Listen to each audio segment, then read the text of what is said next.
All right, welcome to week 8. And in our week, what we're doing is continuing to talk about input analysis, which was introduced last week.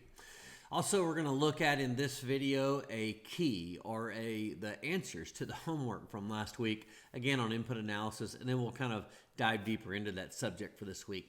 So let's take a look at last week, the work you had, and then let's talk about the answers to the homework in detail. Now, you've got other resources in this week, but in this particular area, I wanted to talk about that homework and the exact answers and another way that you can get it done. Let's take a look.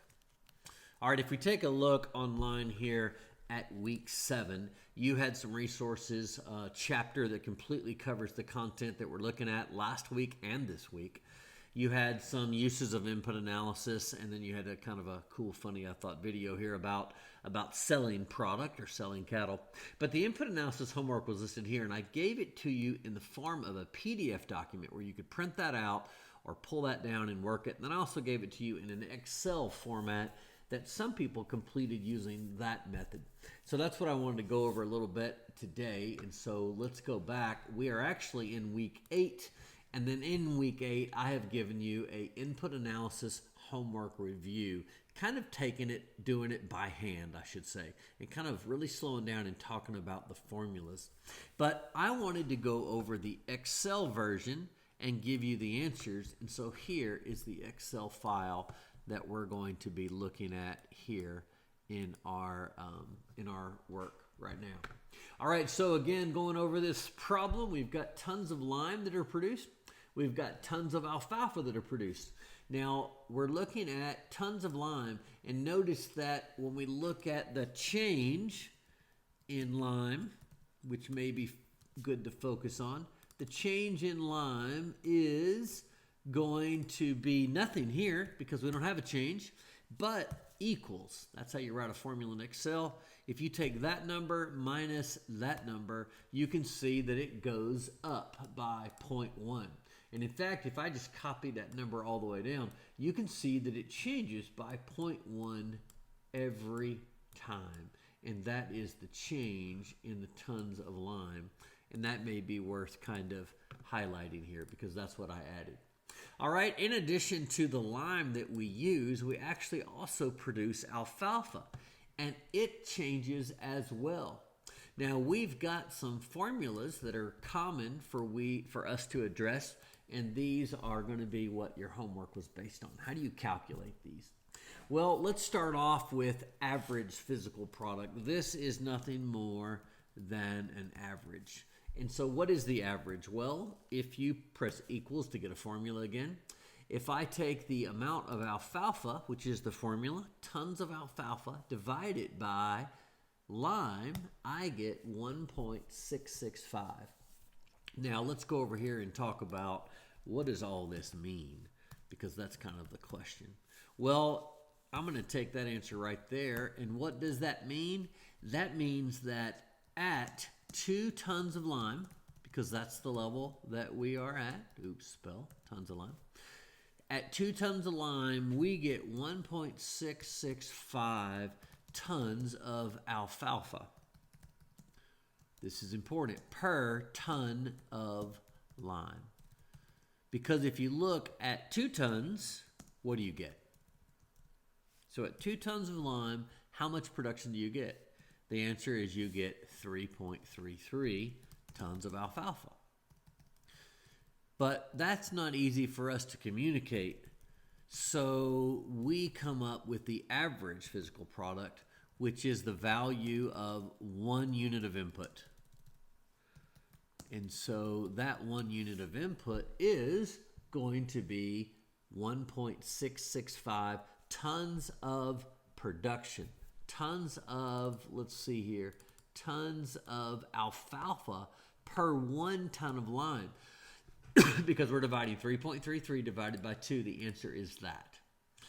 So when you get an answer, when you divide anything by anything, that is going to be the production per 1 unit. Like lots of ways to ratio it, like what is your grade point average? It's the grade point average of all of your classes, not of one class, but of all your classes. So that's average physical product. Now, I've written a formula once, Alfalfa divided by tons of lime. If I just copy and paste that formula down the list, then those are all the values. So if I double click on that, it's going to be 3.4941. Now, what do we see about the average? Well, it looks like it's highest here at 2 tons of lime. 1.665 is the average. If you keep using more lime, you get more production. So 3.39, 3.44, 3.49, you get more production. But the average production looks like it's going down a little bit. 5.6, 5.1, 4.7, 4.3. So the average is kind of dropping here. And we'll talk more about that later. But that's the average physical product, and that was one of the assignments in your homework. Now let's talk about marginal physical product. Marginal physical product is looking, and I'm going to add another column here because I need to calculate it anyway, and I want to show it to you. And that's change in alfalfa. What does alfalfa actually change by? So equals, well, actually, let me stop the first level here at 2 tons of lime. There is no change. You just have 2 tons of lime. So let me mark that out. All right, what about the next level here? Equals, well, alfalfa does go to 3.3905, and it was at 3.33. So you could say that production changes by 0.0605. That's how much that difference is. Now, if I keep going down here, I can actually now just copy that formula all the way to the bottom. And so when you go from 2.3 to 2.4, the change is 0.04. When you go from 2.4 to 2.5, the change is 0.0373. If you move from 2.5 to 2.6, the change is that. So this just helps us identify the change in alfalfa. So I kind of just put that here so we could see it. We've got change in lime and we've got change in alfalfa, and that's what's needed to calculate the marginal value. So once again, marginal value, when you start out at 2, there is no change, so I mark that out. But when you go to the next level, you're going from 2.0 to 2.1. I know what that answer is. I'm using 0.1 tons of lime. My production goes from 3.3 to 3.9. That means it's going up by 0.0605. That is my formula. My change in production divided by my change in input.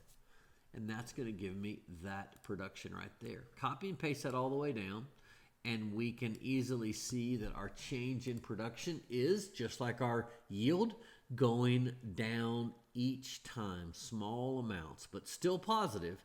So those are still likely production choices. All right, so this is all about production. And let's now go over here and let's go with the same level here. What does that mean? What does 0.0605 actually mean? And the answer is that when you increase lime from, and that was 2 to 2.1. When you do that, you get a 0.605 change in tons of alfalfa.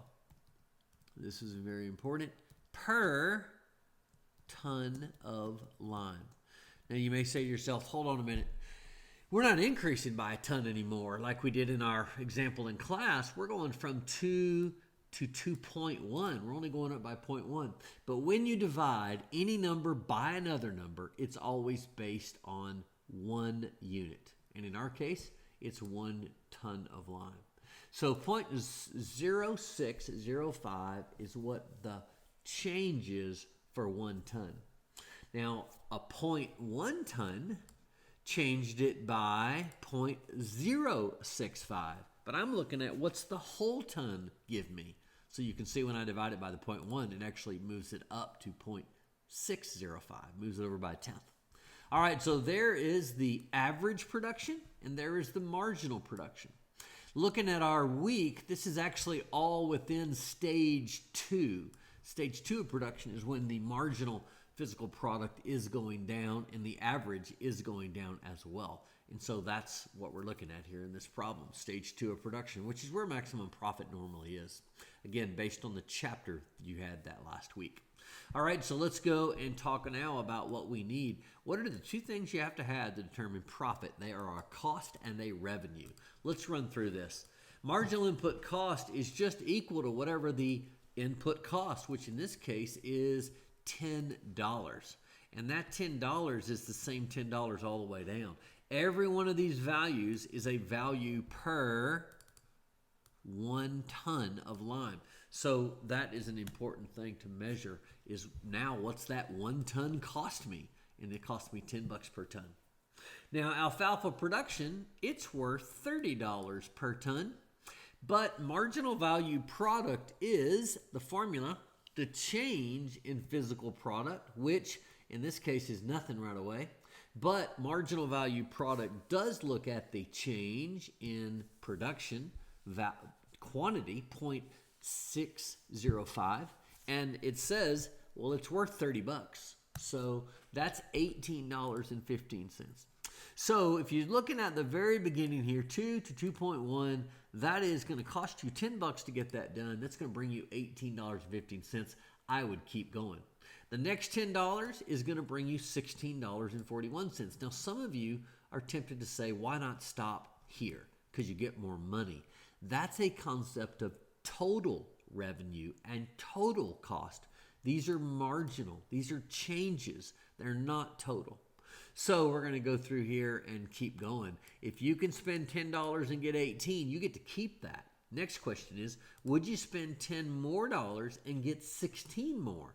The answer, of course you would. So let's keep going. Would you spend 10 to get 14? Again, I'm just taking the change in production and multiplying it times what that production's worth, $30 in this case. The answer is yes. Would you spend 10 to get $12.93? Because you get to keep all the other previous ones. The answer would still be yes. Would you spend $10 to get 11? The answer is yes. Would you spend $10 to get 9.45? The answer probably there is no. Like, why do that? Let's calculate the rest of these, and it just keeps getting worse as we go. So the values here are going to be then marginal input cost and marginal value product. When those 2 equal, it looks like it's in this vicinity right here. And so these, let's see if I can highlight this in a better color here. These are going to be our focus. And so what does this mean? It means that we have added lime to production. And we've added that lime to production until we maximize our profit. Now the profit is maximized, again, based on the chapter, when marginal input cost equals marginal value product. And so somewhere between there, we know that the $10 cost change, right? Because we're looking at change. The $10 cost change must equal the value of the production. And that value of production is not just the value of production. I guess I should make sure I say it's the change in value production. That's why we use MPP.